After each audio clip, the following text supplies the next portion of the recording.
Hi everyone, আজকে আমরা বানাবো কড়াইশুঁটির কচুরি। এইভাবে কড়াইশুঁটির কচুরি বানালে একটাও ফাটবে না। ভিডিওটি দেখতে থাকুন।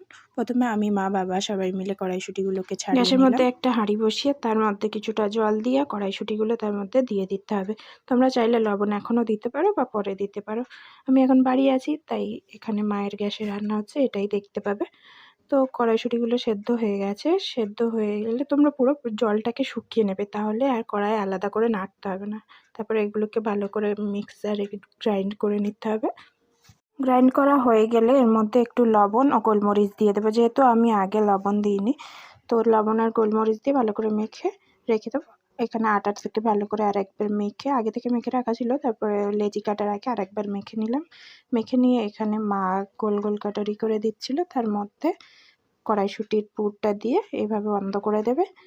সেম পদ্ধতিতে সবগুলো এইভাবে বানিয়ে নেবে। বানিয়ে নেওয়ার পর একটা একটা করে বেলে নেবে। দেখো আমি এখানে বেলছি, একটুও ফাটেনি। তোমরা এই পদ্ধতিতে একবার ট্রাই করতে পারো। তো এখানে বেলা হয়ে গেছে। এবার এগুলোকে তেলে সেঁকে নিতে হবে। আমি বেলছিলাম, তাই মা তেলে সেঁকে নিচ্ছিল এগুলোকে। দেখো খুব সুন্দরভাবে এগুলো ফুলেছে, একটাও ফেটে যায়নি। তো এগুলোকে এবারে গরম গরম আলুর দমের সাথে পরিবেশন করুন। ভিডিওটি কেমন লাগলো জানাবেন। লাইক, কমেন্ট, শেয়ার, সাবস্ক্রাইব করে দেবেন। বাই।